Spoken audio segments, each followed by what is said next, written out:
Chapter 10. Giselle literally didn't have to do anything besides walk into her hotel room, quickly maneuver through video checkout, grab the handle of her rolling bag, and head for the elevator. After leaving Vaughn's office that afternoon, she'd been too intent on getting over to Howlin' at the Moon to take the time to unpack. She was on the way down to the lobby when Vaughn called. The elevator was empty, so she answered. "Giselle, are you sure you know what you're doing?" "Not exactly, but I talked briefly with my brother a little while ago, and he would like to see this situation resolved between Luke and Cynthia. Bryce thinks my presence helps." "Is Bryce serious about her?" "Fortunately not. We can relax on that score." "Then it seems as if the rest isn't your fight." "True." Then she thought of something. "But while I'm there, maybe I'll think of some strategy that will help you get back the moon and the playground." "Good luck with that." I didn't find any give to Luke on that subject. But everyone has the ability to change. She believed Luke was changing. And after hearing the story of Cynthia's near drowning, Giselle sympathized more with his overprotectiveness. "Just be careful. He's a Dalton." Giselle couldn't help smiling at Vaughn's ominous tone when he said the name. "Dalton. I know he is. I'll be careful. And I'll let you know what happens." The elevator slid to a stop. "I have to go. Oh, by the way, I met Mr. Thatcher tonight." "Mr. Thatcher? Should I know who that is?" "He's the Dalton's butler." "Very English." She started to say more and changed her mind. She wasn't sure what was going on, and she certainly didn't want to. "Oh yeah, now I remember him. I always thought it was strange that he wanted to work for a human family." Benedict was fascinated by the idea, though. He used to like getting Mr. Thatcher's insights into human behavior, partly because of the accent, I think. His accent is cool. I felt a little like I was in some period drama. "Just remember you're in enemy territory." "I'll remember. Talk to you later, Vaughn." She disconnected the call and stepped into the lobby. Too bad Luke couldn't come in and see this. The forest effect really was spectacular. Earlier today, the woodsy atmosphere had been enhanced with chattering birds and dappled sunlight, but now moonlight filtered through the branches. The hoot of an owl blended with the sound of wind through the tops of the trees. After their discussion about the lobby of the Silver Crescent, Luke might not appreciate having her gush over this one, especially when he wasn't allowed to see it. She'd always accepted the restrictions when it came to wers and humans, but she couldn't imagine what could be wrong with letting him step inside the lobby of illusions for 5 minutes. It wasn't as if guests would be shifting in the middle of the lobby or strolling through it in werewolf form. But she supposed having a were hotel and casino in the middle of Las Vegas was an unusual security challenge. The resorts in Washington State and Denver were far less accessible. This hotel had a front door that was steps away from a bustling street full of humans. Obviously the Cartwrights thought limiting access was the only way to maintain secrecy. A valet took her suitcase and rolled it out the door. "I'm in that town car." She gestured to it as she pulled tip money out of her jeans pocket. Whenever she rode a motorcycle, which was often, she liked to use her pockets so she didn't have to carry a purse. The valet opened the back door of the car and accepted her tip before putting her suitcase in the trunk. As she scooted in, she noticed that Luke had opened the envelope the little girl had given him and was looking at the picture inside. The light in the illusion's portico was bright enough to read a book. She scooted onto the seat. "Can I see?" He turned the picture toward her as the car pulled into traffic. "This is one of my favorites." She was a water sprite and the costume was made of this flowing blue-green stuff. She was 6. The costume's beautiful. But what Giselle noticed most was the brilliant, gap-toothed smile. "She looks really happy." I'm sure she was. She loved getting dressed up and dancing for an audience. She was never scared. A born performer. She is. But this was a sideline, something she did after going to school. Wasn't her whole life. I can't believe she'd be happy if she had nothing else. She thought Cynthia needed to find that out for herself. The longer Luke stood in her way, the more she'd be convinced that dancing was exactly what she wanted. "You don't agree with me?" "Actually, I don't disagree. You could be right that she's glamorized this life and has no realistic idea of how she'd feel if she lived it." Luke turned to her. "Then help me get her to see that." She gazed into his eyes as the lights from the strip flowed past, painting their faces in every color of the rainbow. "I don't think that's possible." Right now. I think she can only find that out if she tries it. Sure it is. She won't listen to me because I'm her overbearing big brother. And she thinks I don't understand. But you don't have a vested interest like I do. Not specifically, but in a general sense I'm invested in how this turns out. For her. She's an adult woman who deserves to make her own choices, wrong-headed though they might be. So I'm supposed to stand by and let that happen? Yes, you are. She turned to him. In reality, she shouldn't have to coax you into agreeing with her, although that's what she's attempting to do with these riddles and tricks. She should just do it. But she loves you and doesn't want to cause a rift. He groaned. I don't want a rift either. Hearing the pain in his voice caused her to speak more gently. Did you open the envelope you got at the Bellagio? Not yet. Left it in the suite. There's only so much of this I can take at one time. The pictures are bringing up all kinds of memories, times when the family was all together. Her recital nights were special times. His cell phone chimed. I'd better get that. Yes, you'd better. While he was checking his phone, she took hers out and sent a text to Bryce. Stop the pranks. We all need to sit down and talk this out. She sent it off with no expectations but a little hope. Luke put away his phone too. That was Mr. Thatcher. He says we have a little issue in the kitchen I need to handle, but while I do that, he'll escort you up to the suite. Perfect. She could use this chance to get better acquainted with the mysterious Mr. Thatcher. Jim pulled the town car smoothly into an underground garage and parked near an elevator. No sooner had Jim taken Giselle's suitcase out of the trunk than Mr. Thatcher stepped out of the elevator. I'll take that, my good man. Mr. Thatcher snapped the handle into place and gestured Giselle toward the elevator. Luke thanked his chauffeur and came over to join them. So what's going on in the kitchen? Some dispute over hours, I believe. Mr. Thatcher frowned in obvious disapproval as he followed them into the elevator and pulled the bag in after him. Apparently they were ready to start brawling in the midst of hot kettles and sharp knives. Dangerous, not to mention unseemly. Luke sighed as he punched the button for the first floor. My dad used to settle these things by telling everyone a joke. I hope you don't feel you have to do that, sir. I would if I could, but that's not my style. Then you should handle it in your own way. Thanks, Mr. Thatcher. Luke handed the envelope with the picture to Giselle as the elevator stopped on the first floor. If you wouldn't mind taking that upstairs, I'd appreciate it. Of course. I shouldn't be long. He stepped out, turning back with a smile. Mr. Thatcher will get you settled into your room. That I will. The doors closed again, and Giselle was alone with Mr. Thatcher as the elevator traveled 40 floors upward. She was trying to decide how to broach the subject of his being a werewolf when he saved her the trouble. This is fortuitous, Miss Landry. I was hoping I'd have a chance to talk with you. Likewise, Mr. Thatcher. Your circumstances are intriguing. He nodded. Just so. I knew the moment I walked into the penthouse and found you there that you'd wonder what was going on. I've never heard of a were working as a household servant for humans. How did that happen? A combination of things. I'm devoted to the Thatcher pack in Hertfordshire. Go there for a month every year.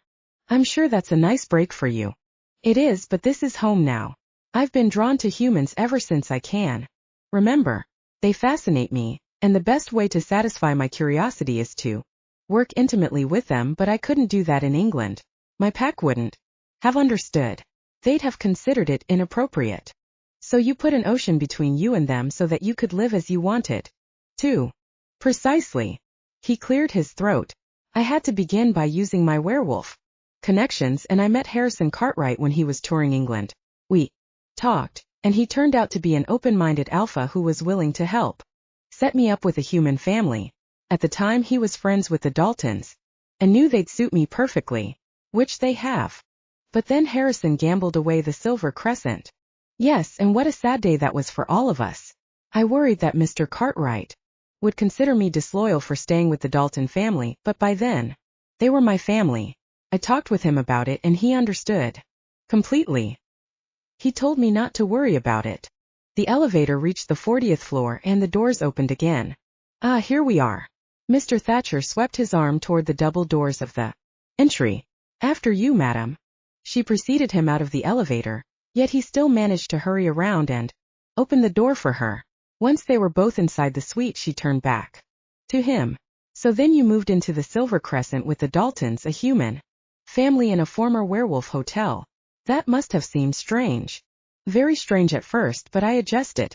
And I was closer to the moon, which was nice. But I missed those days when everyone got along. I especially missed chatting with Benedict Cartwright. Vaughn told me that you and Benedict were friends. What did you think when Luke set up the match with him? Mr. Thatcher shook his head. I was horrified, of course. I did what I could to discourage Luke from following that course of action, but I'm the butler. I'm not his father, although sometimes it feels that way, especially now that his actual father is gone. And the werewolf playground is unavailable to you and everyone else. Yes. What a tragedy. But fortunately, Benedict came to me about that. Luke had the locks changed at the moon, which one would expect, but I have a key. Just as I have keys to everything else around here. But I thought the workers blocked off the entrance to the playground?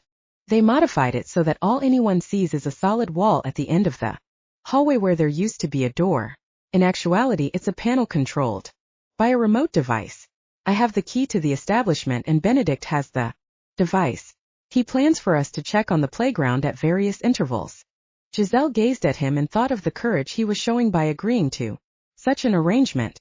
You can't ever get caught doing that. I'm well aware of the risks to us all, and although I wrestle with my disloyalty to Luke, I can't allow the playground to fall into ruin. He brightened. In effect, I'm protecting Luke's property by watching over that installation. If problems occurred down there, the moon would be in jeopardy. Don't get me wrong. I'm glad you and Benedict are planning to check on the playground. She thought about the thoroughness with which the butler did his job. I have no doubt you'll be extremely careful. More than you can imagine, madam. May I show you to your room? That would be lovely. She followed him down the same hallway where Luke had taken her to view the photo gallery, but he continued past that door on the right and wheeled her suitcase into a room on the left. I trust this will do. She stepped into a spacious bedroom. Although the window looked out on Vegas, the atmosphere was that of a seaside resort. White furniture set against warm beige walls gave a crisp feel to the room. Blues and greens dominated the color scheme for the bed linens, the curtains, and the upholstered reading chair in one corner. Framed beach scenes decorated the walls. She turned to him with a smile. It's very nice, Mr. Thatcher. There's an attached bath through that door. I believe you'll find everything you need, but if not, this will summon me in no time. He pointed to an intercom on the wall beside the door. Excellent. Thank you so much. Then I'll take my leave. He started out the door but turned back. This is an impertinent question, and you certainly don't have to answer, but are you and your brother aligned with the faction that encourages worse mating with humans? I can't speak for my brother, but I'm not. Mr. Thatcher cleared his throat. I only mention this because Luke and Cynthia are like my own offspring and I want the best for them.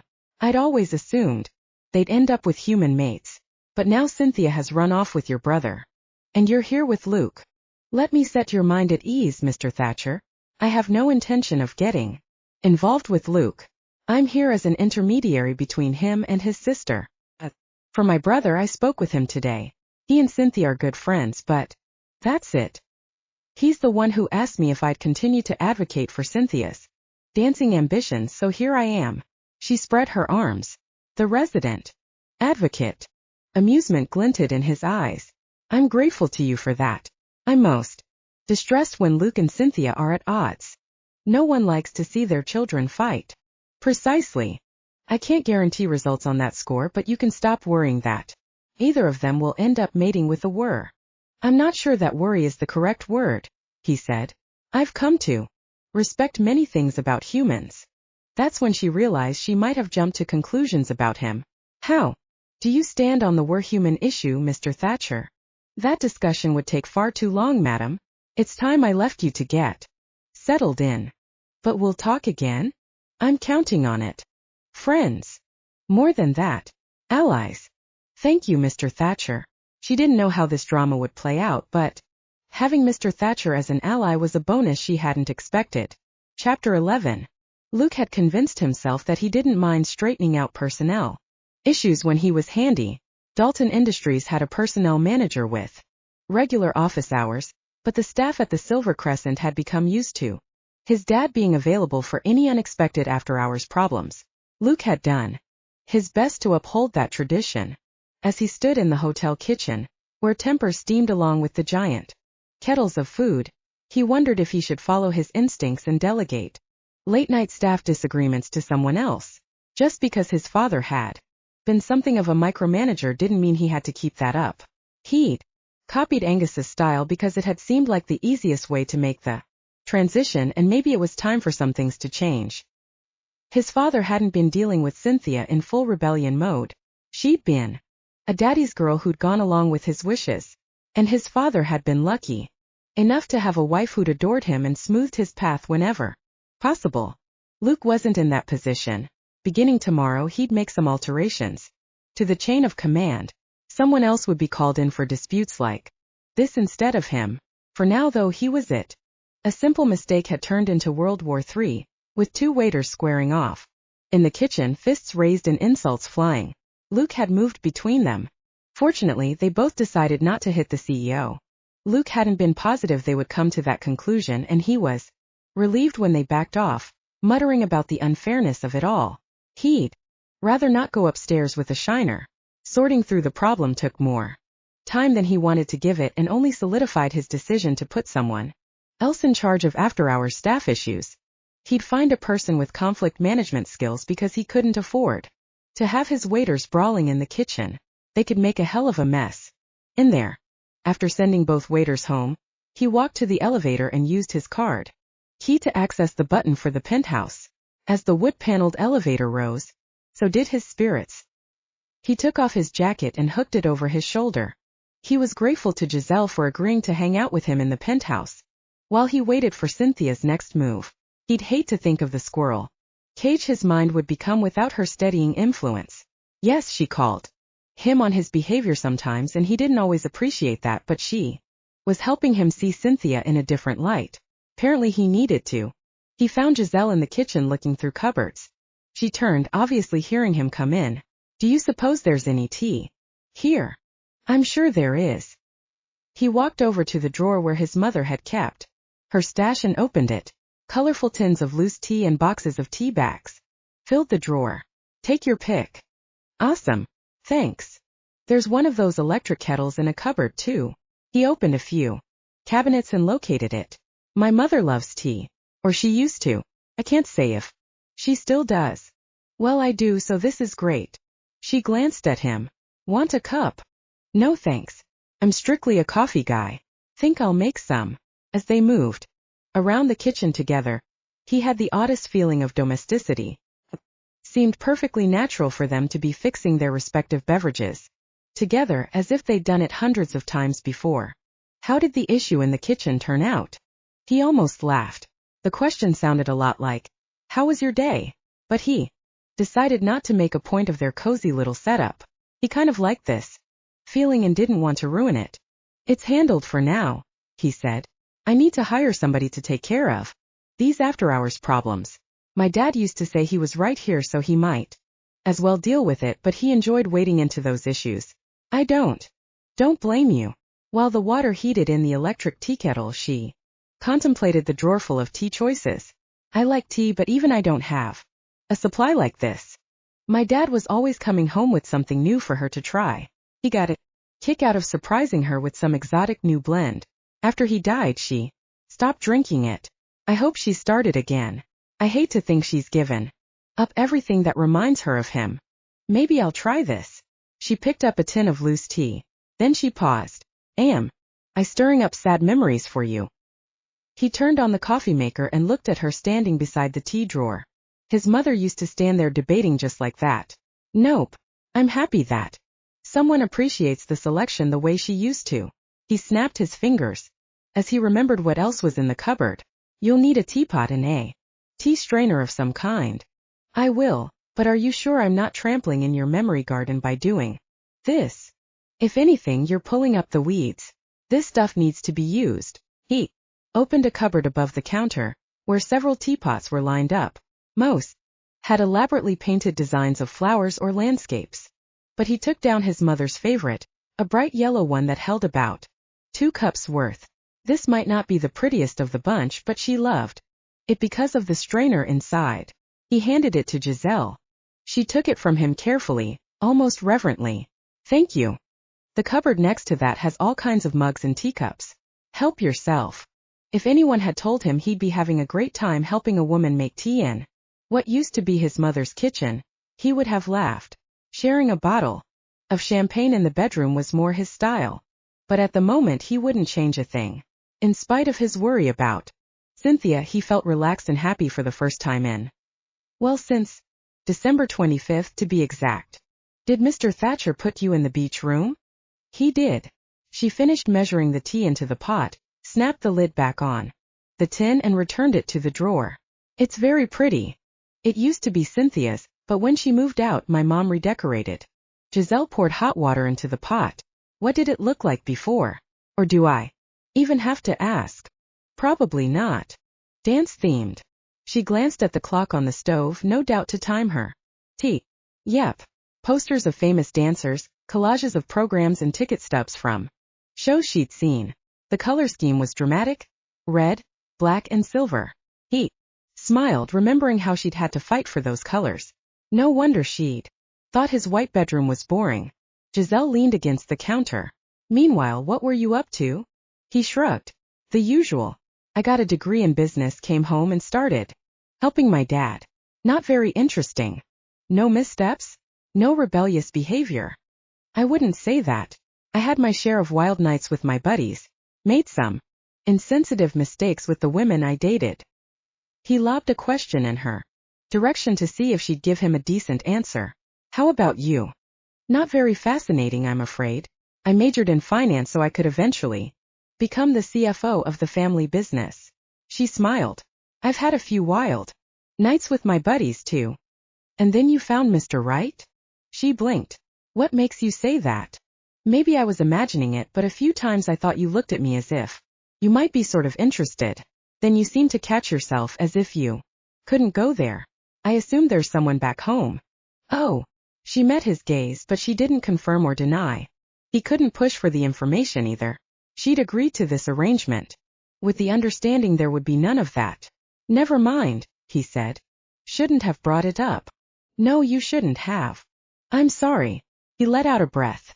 They needed a change of venue, and the small kitchen table and chairs seemed too cozy. Let's take our tea and coffee into the living room and talk about something else. I like having you here and I don't want to mess that up. Neither do I, she said gently. I'm enjoying being here. You are? Really? You're not just tolerating the situation and me for your brother's sake. No, I'm not. Now that I know you a little better, I understand why you feel so protective toward your sister. I'm not condoning the overprotective part, but I really do see how this whole situation developed. She checked the time again and picked up the teapot. Thanks, I think. Besides that, you've shown remarkable good humor with the water tricks. I've seen firsthand how ticked off someone can get over those pranks, and you're letting it roll off your back. That's great. She finished pouring her tea. That sounded like an actual compliment. It was. On that positive note, I'll pour myself a cup of coffee and we can toast our developing friendship. She laughed. Sure, we can do that. Let's move to the living room. I'm hoping you'll open that other envelope. If Cynthia went to that much trouble, we need to look at what's inside. You're right. And he would open it now that she was here. The psychic punch would be easier to handle with Giselle around. As they went into the living room, Giselle thought Luke seemed to be buying her apparent lack of interest in him, and she was grateful for that. He thought she had somebody back home, and she was willing to let him make that assumption too, just so he didn't guess the truth that she was more drawn to him with every second that passed. Sure, he was a gorgeous man. She'd noticed that right off the bat. But she'd thought his overprotective behavior toward his sister would keep her from being the least bit attracted to this off-limits human male. Now, however, she had a clearer picture of why he was that way.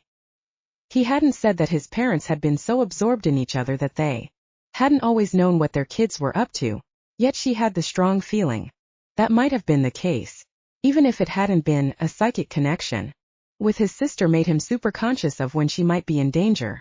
Maybe the link wasn't as strong now that they were both adults, but he'd maintained The habit of watchfulness. He did that not because he was a controlling jerk, which she'd first supposed. Swimming pool and saved her life. He might doubt that anyone else cared as much as he did. That was touching, although he had to realize that she now cared about herself, which meant he could ease up on his constant watchfulness. She thought he might be getting there. His struggle to evolve had captured her too. He was beginning to see that if he didn't, he'd lose his relationship with his sister, and she was the most important person in the world to him. Judging from her concerted effort to make him accept her new plan, the feeling was mutual. So now, as Giselle lowered herself to the plump cushions of the sectional, being careful not to spill her mug of tea, she looked across at the guy sitting a few feet away and saw a loving, caring man. When he'd walked into the kitchen earlier, her heart had leaped with pleasure to see him. He'd looked a little mussed, a little tired. She fought the urge to go over and wrap her arms around him. He set his mug on the coffee table and picked up the envelope lying there. So, you want to see what's in here? I do. He nudged open the flap. Considering what song the gondolier sang to us, I have a good idea which picture this is. She probably intended for me to see it before we went on that ride. A preview of what was to come. He pulled it out. Yep. What is it? He handed her the 8x10. That's what she wore for her I Hope You dance solo when she was a freshman in high school. Giselle gazed at the golden-haired young woman who was almost too beautiful to be real. She was dressed in a knee-length ballet gown that complemented her slender, just beginning to bloom figure. There's something else in here. He pulled out what looked like a program. Oh man. She took this out of her collection of souvenirs. I can't believe she risked giving it to some stranger. He unfolded the program. Giselle gazed at him and wondered if he even remembered she was in the room. He seemed transported to another place, another time. She had everyone in her dance class autograph this, and the teacher, of course, he said. And then he paused and took a shaky breath. She asked my parents and me to sign it. She said she couldn't have danced the solo without our support. He stared at the program for a moment longer and then laid it on the coffee table. His hand trembled slightly when he did that. Excuse me. I'll be back in a minute. Giselle sat cradling her tea mug and wondering what to do. Obviously, he was overcome by emotion and didn't want her to see that. If she were smart, she'd stay right where she was until he composed himself and returned to the living room. Obviously, she wasn't all that smart. She set down her tea and stood. She'd been the one who'd urged him to open that envelope. He shouldn't have to deal with the consequences by himself. He'd gone through a door that she assumed led to his bedroom. The room was dim, but she saw him, his hands braced against a low dresser.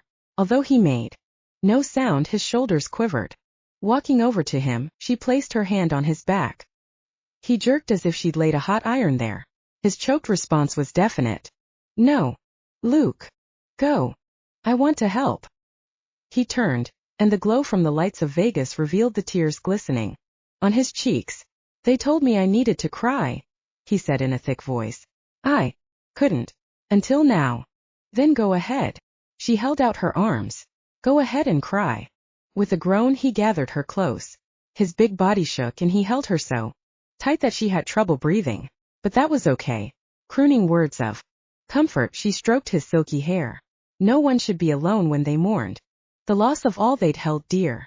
She was here and there was nowhere else in the world she wanted to be. Chapter 12. Luke knew he should be embarrassed for losing control, but holding Giselle felt so damned good that he was willing to deal with the embarrassment.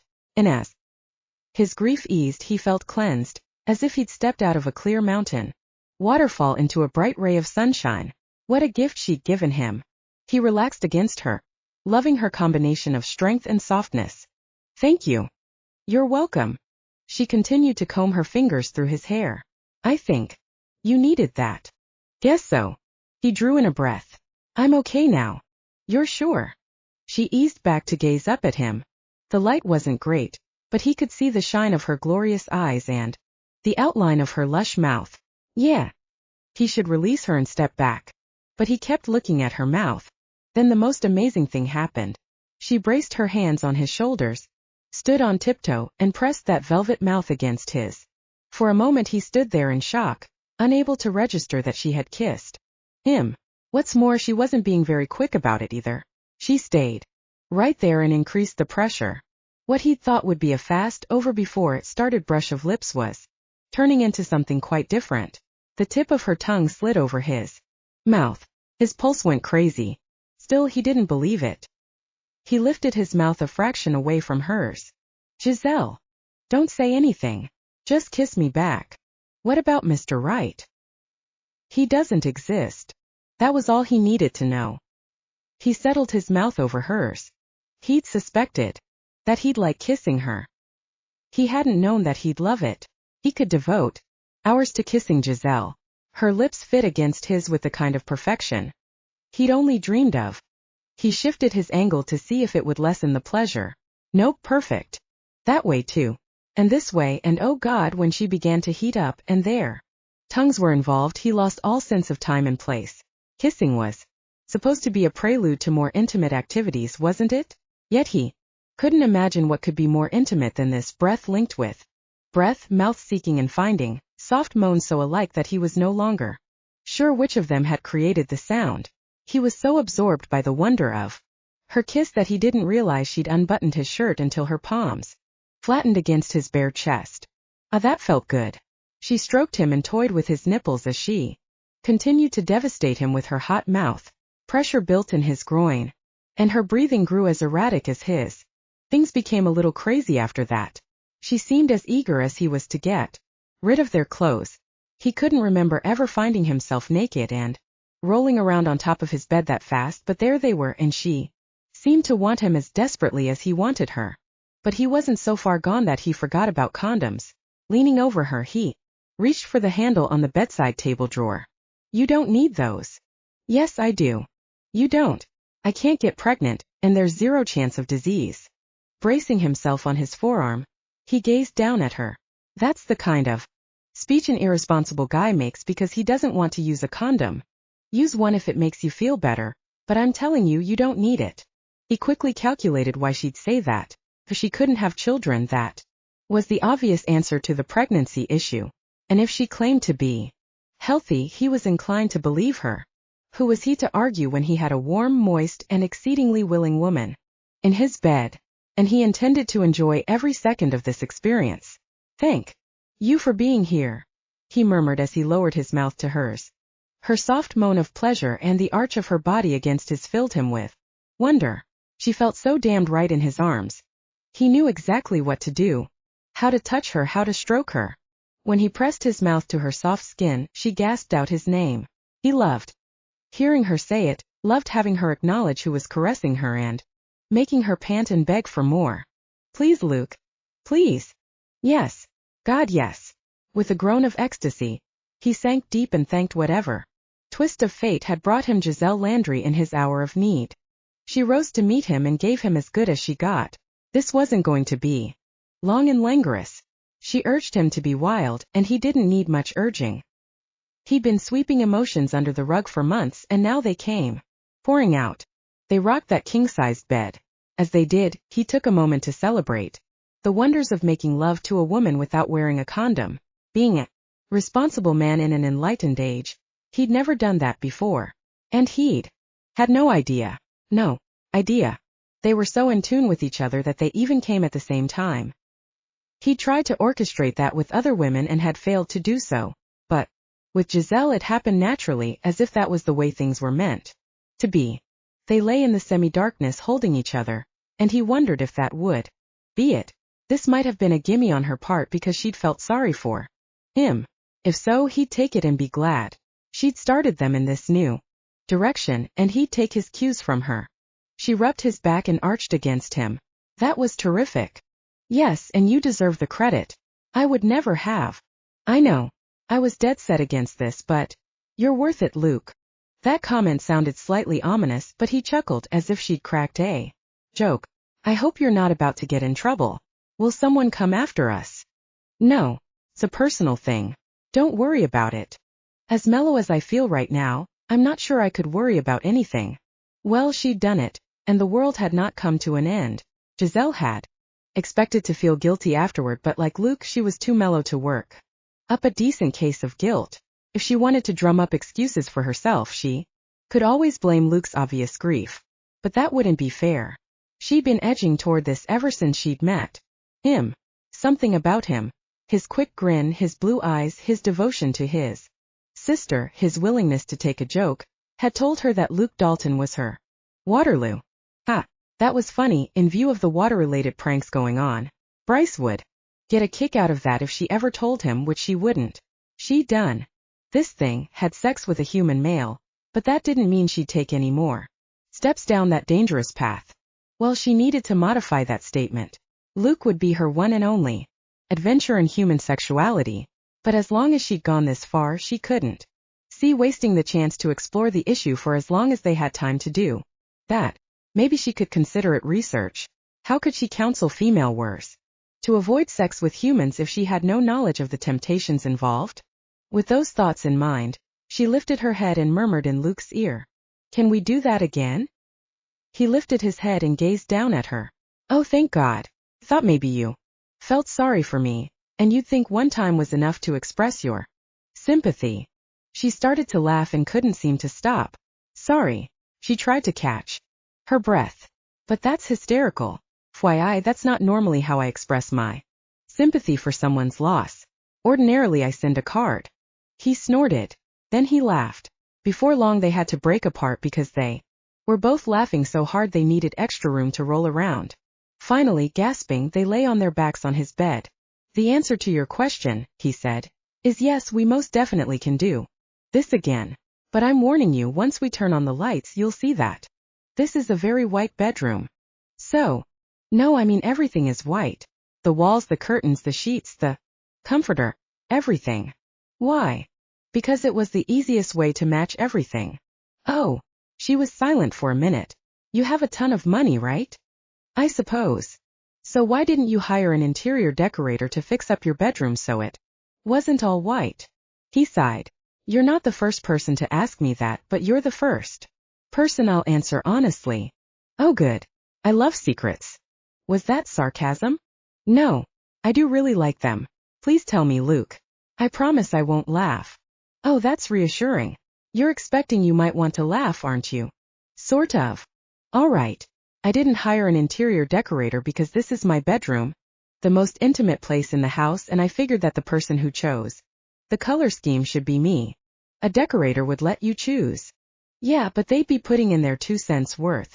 I wanted it to be all my idea. So it could reflect your personality?" "In a way." "So your personality is plain vanilla?" "I knew I shouldn't tell you." She rolled to face him. "Yes, you should, because I won't breathe a word of that to anyone. Trust me, I know how to keep a secret." He reached over and touched her cheek. "I'll bet you do. I'll bet you plan to keep what happened here a secret." "I do, and I'd appreciate it if you would too." "I will, Giselle. But that answers another question I had running around in my brain. Looks like what happens in Vegas stays in Vegas." "It's for the best, Luke." "And you swear that you don't have some guy waiting for you back in Frisco?" "You can tell me if you do. I won't judge." "I don't." She held his hand against her cheek. "You don't know me well enough yet if you'd even ask that." "I'm sure I don't. And once you leave I probably still won't. But whatever happens, I will be forever grateful that you're here with me tonight." "You're welcome." She caught his hand and placed a kiss in his palm. "So you never really grieved for your father?" "Stupid, isn't it? We're given so many opportunities. At the deathbed, at the viewing, at the funeral, at the graveside after the funeral. But all those occasions were so public. I'm a macho guy. I'm not supposed to start bawling in front of all my friends and family. I'm honored that you trusted me enough then. You didn't give me much choice. I tried to escape, but you came after me.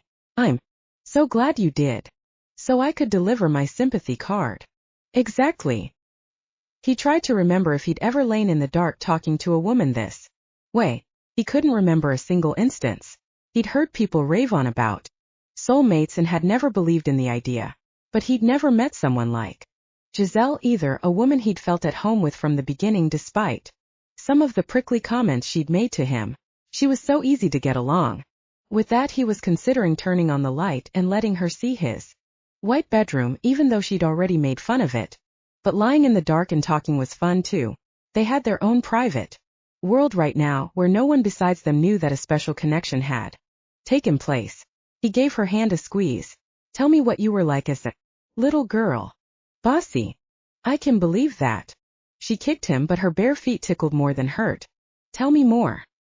He admitted to being fascinated by the subject of Giselle, maybe because she hadn't given him much to go on. Did you have pigtails? Did you play with dolls? Yes, on the pigtails, no, on the dolls. I had a brother just 2 years older, and I thought he and his friends were so cool that I tagged after them. We built forts and ran races and staged elaborate battles. Sounds like fun. Cynthia was 8 years younger, so we never really played together. She was like a little doll. As he said that, he realized how it sounded. Don't jump on that, Giselle. Don't read too much into it. How can I help it? That statement illustrates the problem perfectly. You have to stop thinking of her as your doll-like little sister and think of her as an adult who is capable of taking care of herself. I'm trying. I know. She reached out and brushed his hair back from his forehead. I see that you are, and that's fantastic. He lay there quietly and let her comb her fingers through his hair again. He couldn't believe how much he loved having her do that. So you were a rough and tumble kind of kid who liked to build forts and stage battles, right? That's right. Did you ever play in the mud? All the time. San Francisco has a moist climate. There's always some mud around somewhere. So you like the concept then? She stopped combing his hair. I did when I was a kid. I can't say I go out and roll around in it now that I'm an adult. Is there a point to this conversation? There is. The more he thought about it, the more he liked it. It's time to turn on the lights and let you see what sort of all-white environment you've stumbled into. If you insist. I do. Cover your eyes. Reaching over her, he turned on the bedside table, lamp nearest to him. One thing he hadn't counted on with his all-white color scheme: white reflected light like crazy. There was a reason they used it in operating rooms. It made everything so much brighter. In a bedroom, though, where he wouldn't be doing surgery, it could be a mistake. He was beginning to realize that, but as long as he had the white going on, he might as well find a way to exploit it. Giselle continued to hold her hand over her eyes. Can I look now? You can, but try not to be blinded. She uncovered her eyes slowly and gazed around the room. You weren't kidding. Luke, this is white. Technically it's called linen, but I won't quibble. It's very white, too. White. I realize that now. Everything has to go. No, it doesn't. Keep the white comforter and put on different sheets. Leave those gorgeous pictures on the walls, but paint the walls a different color. White's a perfectly fine choice in moderation. Maybe, but are we agreed that the white sheets are history? That would be the least expensive change to make. Then before they go, I want to give those white sheets a walk on the wild side. And since you once used to love playing in the mud, I'm hoping you'll play along. I hope you're not planning to bring a vat of mud into the penthouse, Luke. No. Mud is for kids. Grown-ups play with chocolate. Chapter 16. Giselle had more sex that night than she'd known was possible. Once they'd agreed a bed would be more comfortable than the floor Luke had suggested. Moving to a different bedroom. Apparently the penthouse had several, but Giselle had become fond of this bedroom and this particular bed, so she'd asked to stay. Consequently, they'd stripped off the chocolate-covered bottom sheet and put on the top sheet.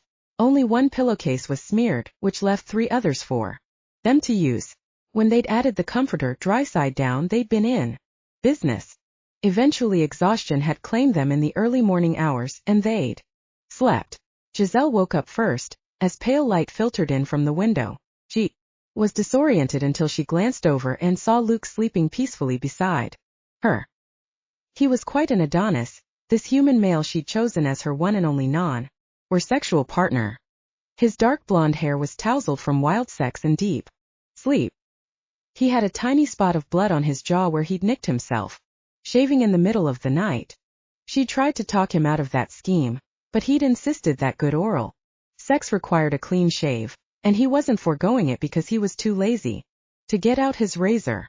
She'd been the beneficiary of that resolve, and thinking about it made her flush with pleasure all over again. He'd followed that with some good old-fashioned missionary sex that had curled her toes, and boy did he have staying power. She'd heard rumors that human males didn't possess the stamina of a when it came to the duration of Each episode and frequency of said episodes. If Luke Dalton was typical then, the rumors were dead wrong. She didn't think he was typical though. True, having sex without a condom seemed to inspire him. Yet even taking that factor into account, his performance was nothing short of amazing. She, who'd always prided herself on being sexually fit, had begun to wonder if she'd be able to ride her rented motorcycle the next day. If not, it was her own fault. After the shower incident, she'd made the decision to pull away from this unwise attraction. She could have stuck to her guns and not allowed him to charm her right back into his arms. But her willpower, something she'd always been so proud of, seemed to be AWOL when it came to Luke. She melted every time he smiled at her. Then warning bells would clang in her head because she shouldn't be melting at the sight of a human male's smile. A loud siren screeched when she remembered that fateful moment in the shower, when she'd allowed him to take her from behind. Luckily it hadn't been a binding. They would have had to be on all fours for that, but still, they'd skated dangerously close to having worse style sex. Worse yet, she wanted to have that kind of sex with him. She'd even fantasized breaking her self-imposed rule against human mating. Others had done it. The Wallace brothers from New York, Aiden and Rourke, both had human mates and seemed very happy. More recently, Jake Hunter, the Alaskan who'd been so opposed to mating with humans, had done an about-face and chosen human Rachel Miller. But she knew of only one female who'd taken a human mate. Penny Stillman, from the Stillman pack in Denver, had abandoned her family so that she could live as a human and marry in the human way. She hadn't told her husband, Tom, she was and had insisted on adopting children to guarantee she wouldn't end up with werewolf offspring. Now that Giselle was involved with Luke, she could understand Penny's decision to live a lie. The truth might have driven away the love of her life, but whether he had stayed or not, he would have become the guardian of a dangerous secret, one he'd have to keep from every human he knew, including those he loved. It was a burden that some had agreed to carry, including the 3 human female mates Giselle knew of, but were always had to consider whether it was fair to ask such a thing of the human they loved. Ultimately, Giselle couldn't imagine choosing Penny's solution, but expecting Luke to deal with the secrecy seemed presumptuous. Neither choice was a good one, which meant she had to let him go, and he would never know why. She should be filled with regret for allowing this relationship to happen. Whatever it said about her, she didn't regret any of it. She didn't think Luke did either. He'd made it clear that he'd take what was offered and be grateful. If they dealt with heartache when all was said and done, it was the price they'd both pay. Speaking for herself, she would willingly pay that price for the memory she'd have of loving Luke. His nose twitched and he reached up to scratch it.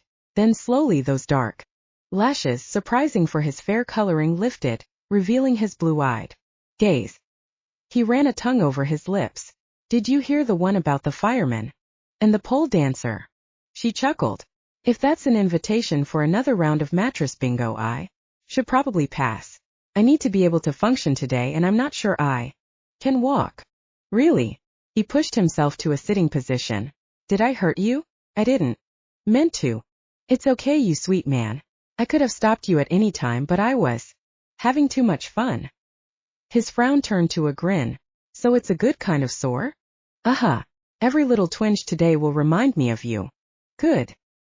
He looked quite pleased with himself. You'll be on my mind constantly. And vice versa. Manly men don't usually reveal such things, but I'm a little sensitive this morning too. So what was the deal with starting off with a joke? Sounded like a signal that you wanted to get it on. He pushed the comforter away and stroked her breast. I do. Put up with it. Little discomfort for the ultimate reward. Delicious tension coiled tighter with every movement of his hand.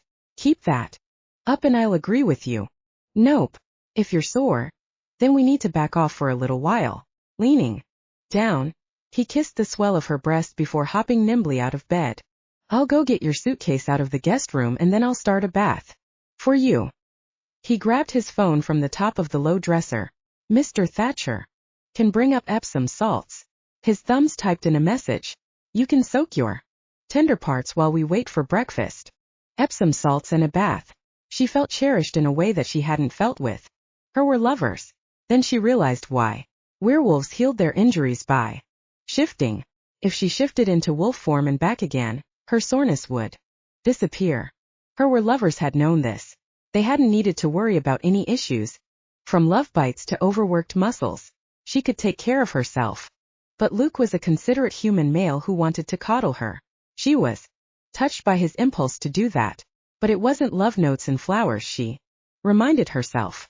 He'd promised to stay away from that kind of gesture, and she was glad they'd established those ground rules.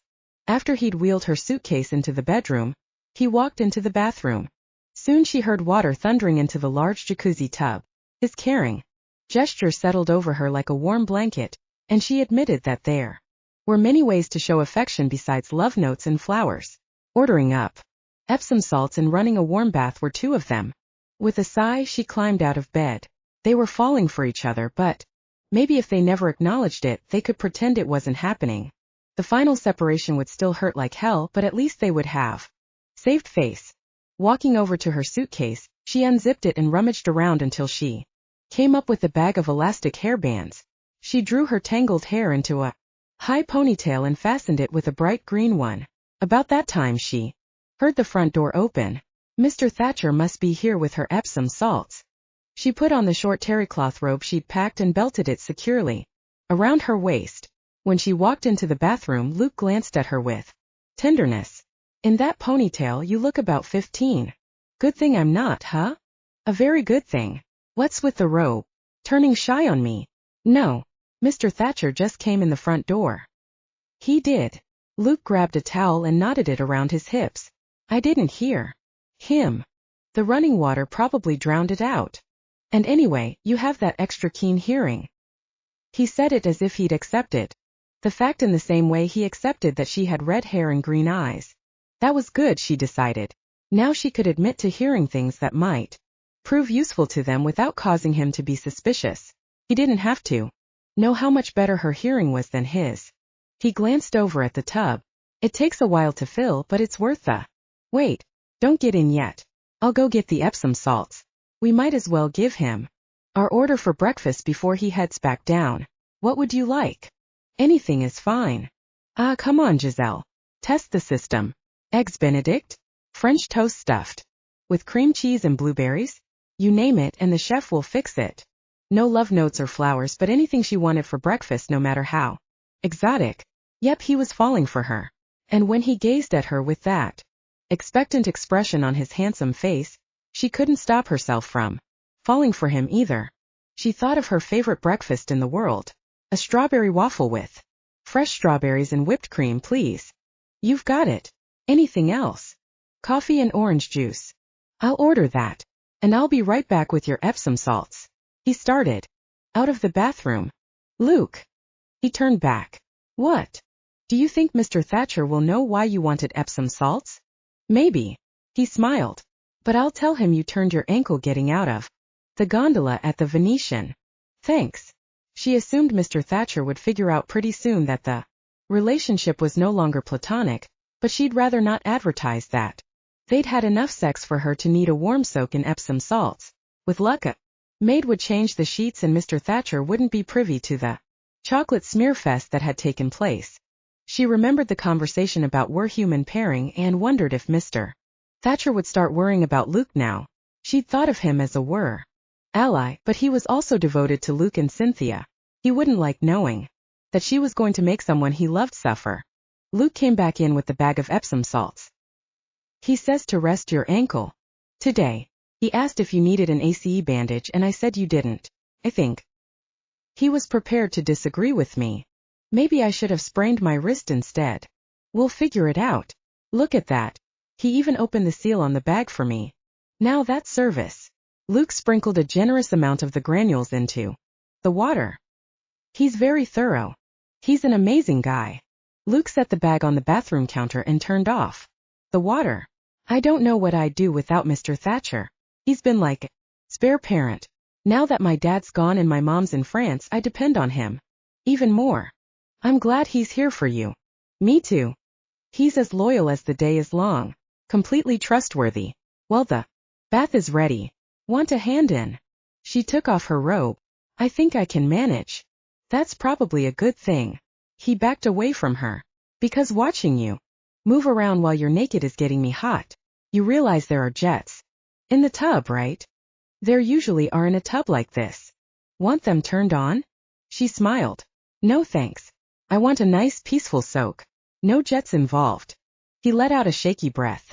I'm glad, because if you wanted the jets on, then I'd wonder what you were doing in there with those jets, and I'd have a really tough time keeping myself from climbing in with you. Maybe you need to be in here with me. You said you were sensitive after our two-person orgy. I couldn't handle it. You, me, and a big jacuzzi would have a predictable outcome. Before long, I'd forget that the whole point was giving you a rest from me and my insatiable demands.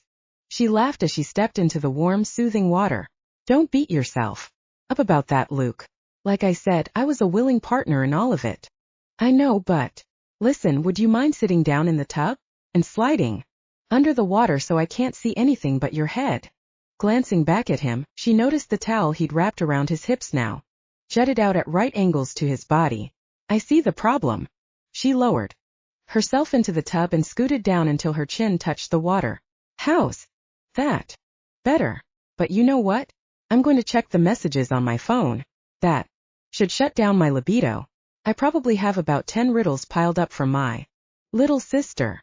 With that, he walked out of the bathroom and took his impressive erection with him. She hadn't thought much about Cynthia and Bryce in the past few hours, but she needed to concentrate on that problem. She tried a direct approach to Bryce last night, but that had gone nowhere. Although he hadn't said so yesterday, he might be irritated that she'd come to town without telling him, even if he thought she was a good influence on Luke. Well, he'd left San Francisco without telling her either.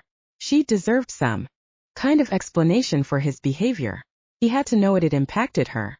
Now that she'd had this experience with Luke, though, she'd be less hard on Bryce if he'd gone over to the side of those who believed wers and humans should be allowed to mate without censure.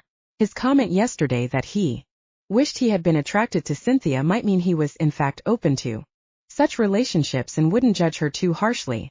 Perhaps now he agreed with Duncan McDowell, a werewolf who championed integration of wers and humans. Duncan had founded Woof Werewolves, Optimizing Our Future, and his popular blog argued in favor of blending the two species. Many in the wer community strongly opposed that idea, but every time a human and were mated, the hole in the dike widened. Bryce would have heard about Jake Hunter's recent decision to take a human mate. Although Bryce wasn't romantically interested in Cynthia, he might welcome some other human female into his life. Giselle hoped not. Such a move wouldn't go over well in the Landry household. More than that, she had a feeling that Bryce and Miranda should be together. Whether Miranda would ever forgive him for cutting out on her was a whole other matter, but Giselle hoped that she might. They seemed right for each other, despite this current glitch in their relationship. But if her brother had decided that a human female like Cynthia Dalton would suit him better, Giselle and her pack had big problems. A wer-human mating caused ripples throughout the wer community, and that was for starters. Either Bryce would abandon his pack, which left Giselle holding the bag, or he'd ask his human mate to become part of the wer world, which would create a set of problems for whoever that woman might be. At least that woman wouldn't be Cynthia. Giselle's thoughts drifted to Luke's sister. Had Luke ever considered bringing Cynthia into the business? Maybe not. He was in so many ways the throwback she had imagined him to be when they first met. Cynthia might not want to be an officer in the corporation, but if Luke had never asked her, that wasn't good. Giselle had much to talk to the man about, but she had to choose her words carefully. These were touchy subjects. Phone in hand, the subject of her thoughts walked back into the bathroom. He'd replaced the towel with a pair of gray sweats and a black t-shirt with silver Crescent in metallic letters highlighting his impressive pecs. The t-shirt fit tight across his shoulders and hugged his biceps. She could stare at him all day and not get bored. Owen reports that Bryce and Cynthia picked up the Corvette, drove into the mountains and rented a cabin up there. He has the cabin staked out and says they're still in there. Giselle scrambled to her knees. Let's go. We can grab a piece of fruit for breakfast and head on up the mountain. His gaze swept over her half-submerged body and lingered on her breasts. You need to slide back into the water. Now you look like a mermaid, and you know how tempting they are to us humans. Even though he was talking about mermaids, having him refer to himself as a human while suggesting that she was not sent a chill down her spine. But if they're staying put, maybe they're ready to talk. A mountain cabin would make more sense as neutral territory than some noisy restaurant or casino. I'm not convinced they're ready to talk to us face to face. I also have a rhyming message from Cynthia. I wouldn't call it a riddle though. Back in the water, please. He lowered his hand as if pushing her there. Down, down. That's good. Stay right there. I don't see the point in this. The water's clear as a bell. Yes, but from over here I can't see much more than your head sticking up over the rim of the tub. Come on, Luke. Surely the sight of my naked body doesn't. It does. And don't make fun. I'm seriously in lust with you, sweet peach, and after last night's boinkathon, I'm having trouble concentrating. All the research says that a man's sexual trigger is visual stimulation, so I'd appreciate your cooperation in the matter. Okay. She pressed her lips together to keep from laughing. No lover had ever said that kind of thing to her before, probably because words were stimulated by scent more than sight. A werewolf would be less interested in her sexually right now because the water and the Epsom salts muted her aroma. So what's the message? Forest cabin empty soon. Message waiting, happy tune. So they're leaving something for us in the cabin. Right. And sure as the world, something in there will be designed to get me wet. He glanced at her. Maybe you can figure out in advance what that might be, given your knowledge of your brother's pranking skills. I'll try. Let me think about it. Luke's phone chimed. She sent a PS. Don't send Owen in instead. I know he's watching the cabin. Luke glanced up. She's really enjoying this. Of course she is. She's got your attention. Now if he'd only listen, really listen and understand, they might get somewhere. I'll bet she's also got the DVD of all her recitals. That was in the vault. She has a right to them after all. She's your sister, a part of the family. Giselle hesitated. Might as well give it a try. Have you ever considered making her an officer in the corporation? His stunned expression was all the answer she needed, but he confirmed it verbally. No. She's only 22. What does that have to do with it? She must be really smart if she was on track to graduate magna cum laude from Yale. Yeah, but his gaze reflected his struggle with a concept that obviously had never occurred to him. Luke, what did you expect her to do with her degree? He shrugged. My dad was the one who encouraged her to go.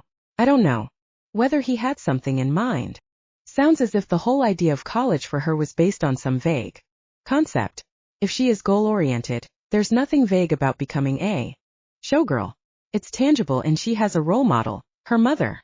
I know. I've thought of that. Her other two role models, her father and you, are in the business world, but apparently you've never invited her to be part of that world, and neither did your dad.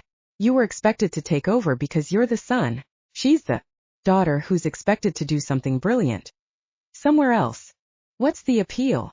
She wouldn't want to be part of the Dalton Corporation. He gazed at her. Would she? You'll never know if you don't ask her. Luke massaged the back of his neck.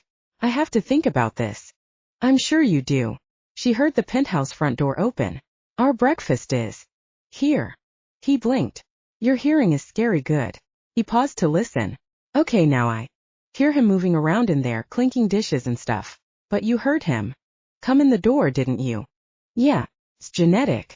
Both my parents have the same excellent hearing. And Bryce. She nodded. Bryce too.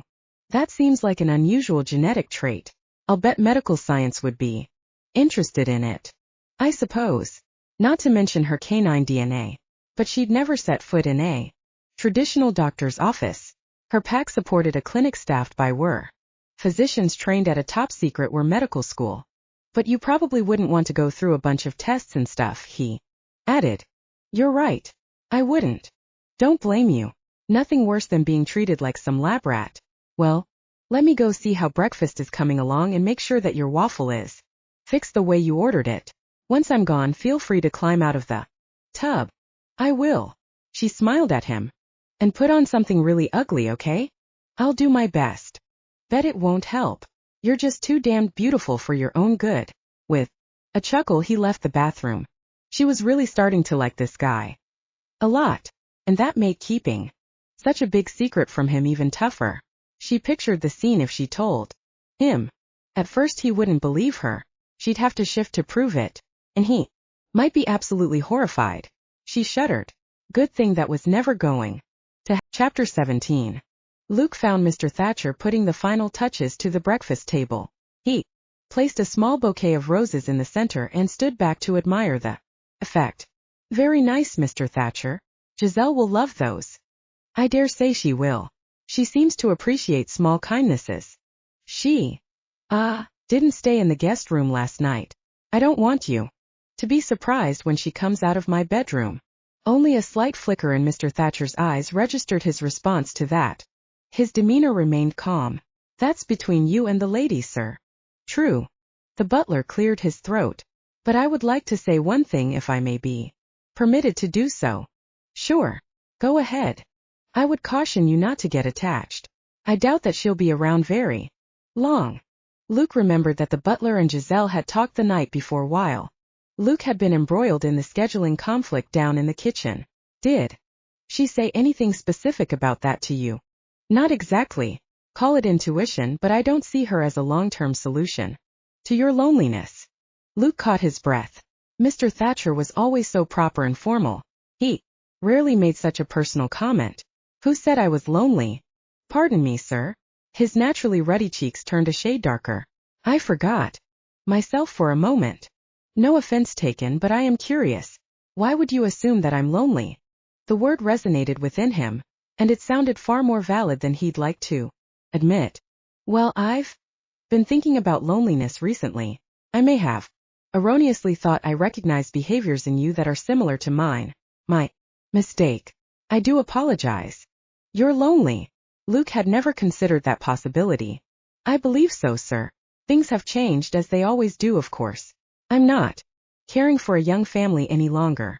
And no reflection on you, but I did enjoy the elegant parties your parents used to have in this penthouse. They kept me busy. Luke nodded. Makes sense. It's been a lot quieter around here since my dad died and my mom left. Of course.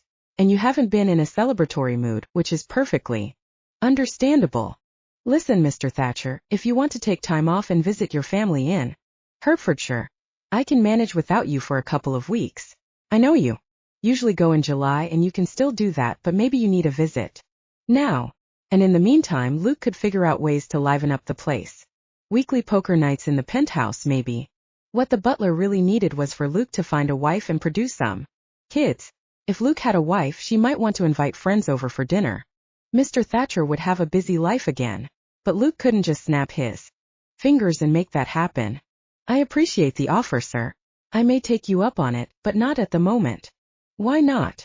I want to make certain that your sister is, shall we say, settled before I leave the country for any extended period of time. Luke was touched by that.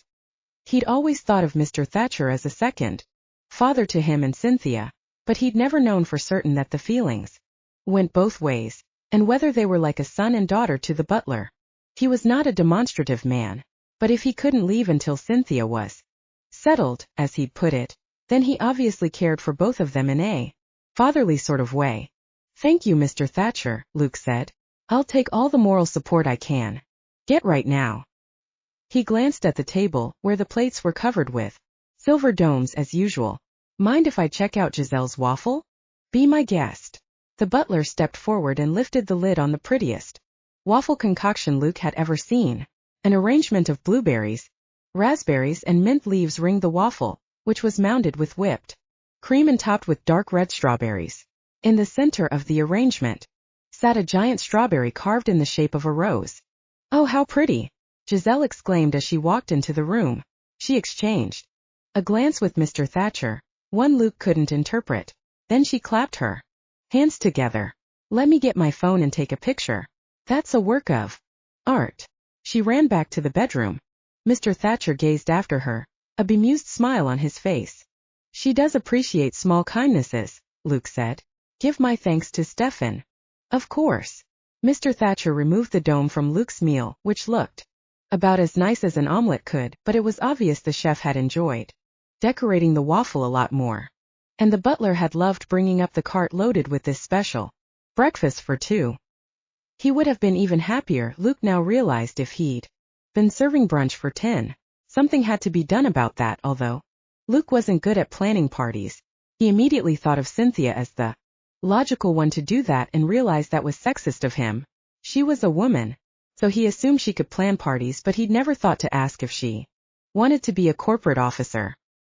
He'd recently had thoughts that his dad hadn't been evolved, but Luke might as well put himself in the same category. How embarrassing that he'd never thought to ask Cynthia if she wanted to have a role in the corporation. Giselle returned with her phone and moved around the table snapping pictures of the waffle from all angles. Luke wondered why her outfit looked so familiar, and he finally placed it. She'd found an old pair of his boxer shorts and a t-shirt that had seen better days. It hung on her, effectively disguising her shape. He'd requested ugly, and she'd had to raid his dresser drawers to fill that request. Of course she looked cute as hell, and he wanted to do her as much as ever. My folks have a chef, she said, but Isabella has never risen to these heights. I want to inspire her. My mom loves strawberry waffles too.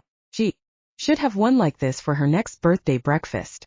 Luke was ridiculously pleased by Giselle's enthusiasm. I told Mr. Thatcher to give our compliments to Stefan, our chef. Oh my goodness, yes. In fact, later I'll go down and tell him myself. Then she glanced at Luke's plate, which was loaded up with his omelet and a big pile of hash browns. Good golly, Miss Molly, are you really going to eat all that? I am, if you'll stop taking pictures and sit down. Thank you, Mr. Thatcher, for bringing us such a great breakfast. The butler inclined his head in acknowledgement. Allow me to pour your coffee. Sure. That would be great. Watching the butler serve at the table was a treat Luke had enjoyed since he was a kid. A drop was never spilled, a dish never broken. Mr. Thatcher finished pouring the coffee and stepped back from the table. Will there be anything else? Not for me, Giselle said. Luke may need another omelet though. Smart Alec. Luke glanced at the butler and caught his brief smile. That should do it then. Thank you. You are most welcome. Let me know when you're ready for me to clear everything away. Bon appetit. With a brief bow, the butler left. Unable to keep his distance from Giselle, Luke walked around the table and helped her into her chair. She laughed. Thank you. How sweet. No one's done that for a while. She settled into her seat with her usual grace. This waffle is so beautiful, I almost hate to take a bite out of it. I could say the same about you, but I'll do it anyway. He leaned down and gently nipped the side of her neck. Hey. She turned to glance up at him. What are you do? He kissed her, stopping her protest. He shouldn't be kissing her, seeing as how they wouldn't be having sex. Mouth-to-mouth stimulation was nearly as potent as visual stimulation, especially when she kissed him back, which she was currently doing. He knew where this was leading, and he wasn't going there. She'd admitted to being sore, and one little soak in Epsom salts wouldn't be enough. She needed time. He wasn't sure how much, but more than a few hours. She was quite flushed herself. If she hadn't bothered with panties, then his boxers might be damp. He liked the thought of that. He might not throw them in the laundry for a while. My fault, he said once he got his breathing under control. I started it. But we're not having sex again until you promise me that you're recovered. Her gaze lifted to his. We could take it slow and easy. He groaned. Don't do that. God, you're a seductress. Maybe we could start out slow and easy, but you know as well as I do that we wouldn't end up that way. We'd both get carried away, and before you know it, we'd be slamming into each other. That's how it is with us. Yeah. She smiled at him. You're right. Stop smiling like that. Okay. She pressed her mouth into a thin line, but laughter danced in her green eyes. He'd never get tired of the many moods of Giselle Landry, whether she was laughing or dreamy-eyed, or talking earnestly or moaning with passion. She fascinated him. But somehow he had to keep himself from having sex with her. Right now, and probably this afternoon, and maybe even tonight. How depressing was that? He walked around to his chair and pulled it out. I'm going to sit right here and eat this huge omelet and all these potatoes. After that, I'll be too full to have sex. I would imagine that's true. After you've eaten everything, I would expect you to explode like an overloaded hefty bag. I'm a man of action, a man who lives large. I need fuel for my many Activities. He put his napkin in his lap and picked up his fork. About that time he heard Giselle moan with pleasure. He didn't have to look to know why. She'd taken a bite of her strawberry waffle loaded with whipped cream. He kept his eyes on his plate and cut into his omelet. He didn't need to watch her eating that thing. Bad enough that he had to listen to her over there, sighing in orgasmic delight. Under different circumstances he might not have thought that waffle presentation was especially erotic, but after his night with Giselle, everything seemed erotic. The baked waffle smelled like good sex and the raspberries reminded him of her aroused nipples. He wanted to set that strawberry rose in her navel or maybe lower than that and nibble for a while. Then there was the whipped cream. He could do a whole riff on the erotic possibilities of whipped cream. You said you wanted to know about some of my brother's practical jokes. He risked looking at her, and sure enough she had whipped cream on her upper lip. You have some whipped cream on your mouth. He pointed to his own upper lip to show her where. Thanks. Her tongue darted out and she licked it away. He stared at her full mouth and remembered all the ways she'd used it to drive him insane. Do you still what? Want her? With the heat of 1,000 suns. Somehow he didn't think that's what she'd asked, but he'd lost track of the conversation.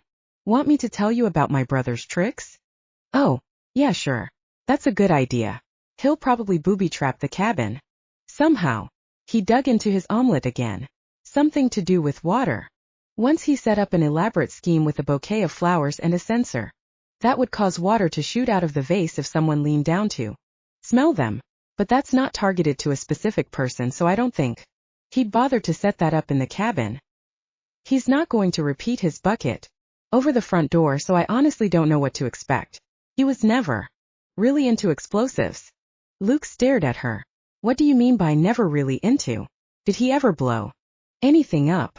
Not much. Mostly baked goods. When he blew up a triple-layer Black Forest cake, he had to pay for the cleaning crew out of his allowance.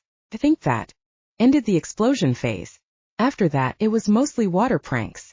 Luke chewed and swallowed. Then I guess we'll just have to drive up there and find out what sort of surprise he's concocted. I got directions from Owen. Want to take my motorcycle? We'd better go in my car. We've had some snow in the mountains and we might hit an icy patch of road. Plus it will be chilly up there. She shrugged. Okay, the car it is. Probably a better idea until I recover. Anyway, is your omelet good? He barely tasted it. All he cared about was getting through the meal and out of the penthouse without grabbing her. Yep. Delicious. Do you normally eat with such concentration? He put down his fork and looked at her.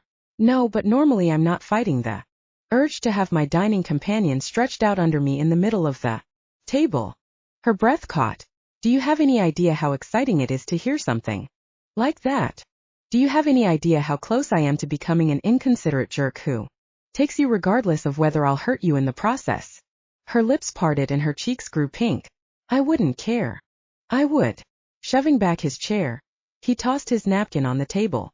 I'll move your suitcase back into the guest room. You can get ready in there. You're throwing me out of your bedroom? Yes. For my sanity and your protection. You're very gallant, Luke. Don't say that yet. Wait until we're both heading down in the elevator. No, not even then. I could stop the elevator and take you before we get to the bottom. Congratulate me when we're in the car headed up into the mountains. Can't very well do you and drive a mountain road at the same time. I suppose not. In any case, thank you for making me feel so desired. If you were any more desired, I'd be in flames. He stalked into the bedroom and grabbed her suitcase. He had to carry it open because that was the way she'd left it, and he didn't want to take the extra time to zip it up. That meant he had to breathe in the light but exotic scent of Giselle. She didn't wear perfume, so it had to be her natural scent. He loved it. Thank you, she called out to him as he deposited the open suitcase in the guest bedroom and made a beeline for the master. I'll be ready in 20 minutes. He shut and locked the door. Me too, she shouted from her seat at the table. He stood on the other side of his bedroom door, literally panting from the effort of separating himself from temptation. She'd become such a vital part of his existence so quickly that it scared the shit out of him. This wasn't soulmate territory. What was? She liked knowing that she affected him this way. He could see it in her eyes. and she craved their lovemaking as much as he did. That hot kiss at the table had told him so. If he hadn't called a halt, they would have been doing it, in the chair, up against the table on the floor. And whipped cream would have ended up all over everything. But he wouldn't have liked himself very much afterward. The woman had announced that she was sore, and unless he had become some sort of brutish cad that should matter to him. Hell, he was sore too. Anyone would be who'd had the sex marathon they'd been through. Sadly, he didn't care about that. He would take a little twinge for the reward of having her again. He wasn't about to make that decision for her though. When they made love again, and he hoped it would be fairly soon, he needed to know that he was giving her pleasure and not pain. Therefore, he'd lock himself in the bedroom, take his shower and get dressed, while she performed the same chores in the guest bathroom. He would not think of her stepping into the shower and letting the water slide over her lithe body. He would not think of her lathering up, which would require touching all those intimate places he craved. Right. He wouldn't think of it at all. Except every damn minute. Dripping down, he walked into the master bath and turned on the jets in the shower. They'd shared only hours before. He could do this. Surrendering, he faced the nearest jet, took hold of his problem and solved